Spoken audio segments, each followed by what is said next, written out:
آقا سلام علیکم خدمت رفقا.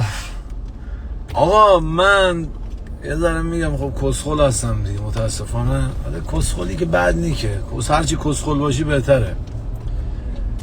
دیشب داشتم این دایرکت ها رو که نگاه میکردم، یکی از این رفقای ما عزیز جان ها که نمیشناسیم هم دیگه رو گوایسان بهتر نیست که به خاطر روحیت بری اون خونه‌ای که حاج آرش خالی کرد. حاج آرش داره میره پنت هاوس دیگه، اون خونه‌ای که حاج آرش هست بری باشی. من دیشب که فکر کردم دیدم ایشون درست گفت، چون ما تو این خونه اومدیم تو این خونه جدید، اما روز اول که دیگه آخرین وسیله رو آوردیم یه تلفن کیری گرفتیم که آقا این بنده خدا به رحمت خدا رفت. من از اون روزم حاجی تو این خونه نمیتونم شبا بخوابم.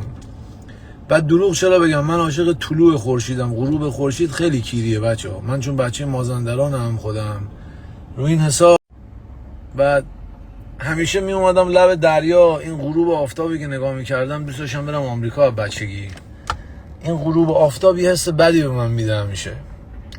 رو این حساب ما دوباره از روز روم نمیشه بگم دیگه، روز یک شنبه اسباب کشی داریم. از این خونه جدید میرم به خونه حاج آرش. این خونه که حاج آرش الان خالی کرده بزرگه، هم که بزرگتره، همین که من روزا دیگه آفتاب میاد بالا رو میبینم. بعد من میگم دوباره میگم، من از جنگل و چمن و اینا خستم. این خونه که الان توشم ویوی چمن و جنگل رو دارم، حال نمیکنم. میخوام برگردم دوباره همین ویوی اینجا رو داشته باشم. ویوی اینجا رو میخوام داشته باشم. پس روز یک شنبه دوباره اسباب کشی به خانه جدید. کسخل باشه به سر قدیر کونکش. آره دیگه، از دوباره کیره خر شروع شد. لباسه ببر، کیره خر بیار، اونو ببر. الان هم اگه دیدیم جا داشتم امضا میکردم، زنان خانومه برگشت گفت آقا کسخلی مگه تو؟ گفتم نه کسخل نیستم، دکترم. گفتم میخوام عوض کنم خونه رو. بعد این یه ذره گرونتره، خونه قدیمی حاج آرش. میرم دقیقاً تو خونه قدیمی حاج آرش. بعد اینکه دیگه حالا باید یه سری چیز میز بخرم دیگه، چون اونجا که مبل بذارم اون پشت خونه حاج آرش بزرگه، اون سه سالن اون پشتش هم هست دیگه همین دیگه. یک شنبه حالا به ورابچ بگم بیان کمک بکنن که سریع قالشو بکنیم بره. یه هفته وقت دارم ولی میخوام یه شنبه تمامش کنم بره دیگه. همین دیگه. چاکر رفقا، آیلاوی همتون، کسیان و کاستکورتا. الان میرم آفیس ساعت 2-3 بعد از اونم میریم لیک هاوس با همین مهمونامون. میخوام دیگه امشب و فردا اونجا میمونیم، شب کباب بازی و فعلا اونا پک میخورم، من که مشروب نمیخورم. بریم یه ذره تو آب امشب و یه ذره غذا مزه درست کنیم بخوریم و سیربز ماست و ماست شمالی بود داشتی درست میگه. آره بعد آقا یه سری وای پول کفران نعمت، آدم نباید پول و فلان. برادر من ای زهر مار تیم ماری بنا گاییدن خارتو گاییدم. هم ان دیگه چیه گرفتیم اون صداشو را انداختی آخه.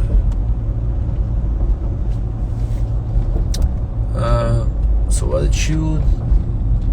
آرش گاییدم رفتیم تو فوشی و نمیدونم چی داشتم میگفتم دیگه. همین دیگه آجی، نمیدونم چی داشتم میگفتم دیگه. دمتون گرم آقا. این تمرین یادتون نره، باور بکنین زندگی رو عوض میکنه. اگه یه هفته میری اعصابت کیری ادامه بده، یه جا حالتو خوب میکنه.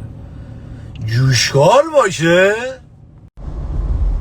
دیگه. اون تابلو مابلو، اون تفنگ مفنگ کسی شرا رو دیگه به دیوار نمیزنم دیگه، مال سن سال من نیست. میخوام یه ذره خونه رو دیگه کلاسی ترش بکنم. میدونی چی بهت میگم؟ چیه لاتولود بازی خارکسته بود تو عمرمون. خارشی گاییدن، چک در گوشش کی نزدیم، الکی تفنگ رو نمیدونم اسکوبار و کسیشه رو. آره دیگه اونو نمیذارم. بعد از اون خونه‌ای که دارم میرم توش الان همش شیشه است، اصلا دیوار نداره. بعد دیگه همین، بعد نور داره. بعد من دروغ چرا به شما بگم، من با نور خورشید که بیرون میاد زندگی میکنم. یعنی این 2-3 روز میبینی یه ذره همش بیحالم به خاطر اینکه نمیبینم خورشید و خارش گاییدم. من باید ببینم این خورشید داره میزنه بالا. یه سری کسبازی‌های خودمو دارم دیگه. خلاصه که شنبه شب 1-2 تا بچه‌ها میان لباس رو میبریم. یک شنبه هم دیگه زنگ زدم یه کمپانی بیاد که دیگه همه تق پق تلویزیون همه رو برای وصل بکنه. یعنی یک شنبه حاج آرش یه مبل داره، اون گوشه خونش بود سبز رنگ بود، از این مبلا که میشینی پاتو دراز میکنی. اونو با یه میز کوچیک بغلشو تقریبا $7,000 خریده بود. هاجرش که میدونه که هرچی بمونه گرونتر بهتره. بعد الان این خونه جدیدش که داره میره اونا اونجا جا نمیشه، گفت وایسان پس اونا رو بذار تو خونه تو باشه، همون خونه قدیمی هاجرش. بعد دیگه حالا بعدن که الان میگم وضعم حقیقتا زیاد خوب نیست، میخوام بعدن یه 7-8 هزار دلار، حالا 7-8 مبلای گرون خارکوزه خوش 8-9 هزار دلاره، ولی من در حد 7-8 هزار دلار باید دختر پیدا بکنم، این دخترایی که با کلاس دیزاینر بلدن دیگه. حالا اینا رو بگذاریم ازش. حواستون هست که آجی من ورزش رو ول نمی کنم با این شرایط و بالا و پا. دروغ چرا به شما بگم آجی، بعضی موقع گیرپاش میکنم افتضاح، یعنی دیگه شما خودتون میفهمید من که انرژی من رو آسمونه. که امروز مثلا از 0 تا 100 رو 25 ام.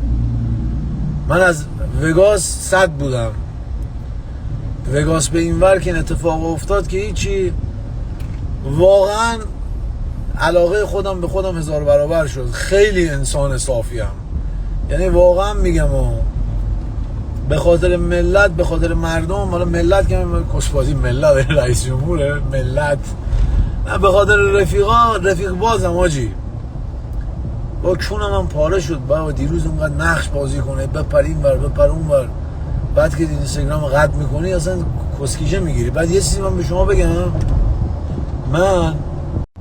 من میدونی چجوری رفیقای دور و بر من میدونن، همین حاجارش، کسایی که دور من هستن میدونن، من بیشترین لذت از زندگی رو زمانی میبرم که من فقط استوریای خودم نگاه میکنم و کسخنده به جان اون قدیر. آجی من نباید این جان قدیر قسم بخورم، دیگه قدیر داریم میدونم خارکوز خوش نصف نیمه است.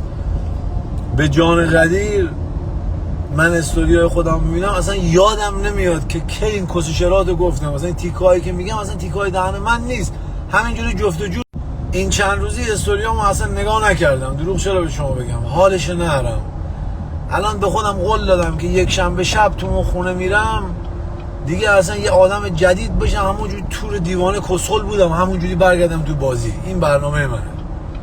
آره الان هم میخوام برم لیک و برای خودم آشپزی و خاتون خانوم باشه، کلفت دربار کسکش.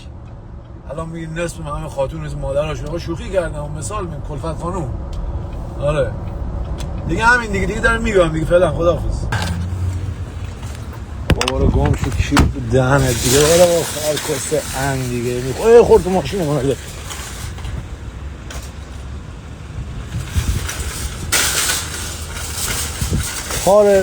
کارگر بیچاره خودش پول در نمیاره، اینو نمیتونی بذاری براش، اینو میذاری اینجا میگی بگیر.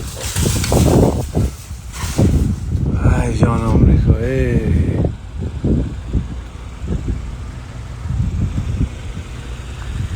دی در حال تغذیه است.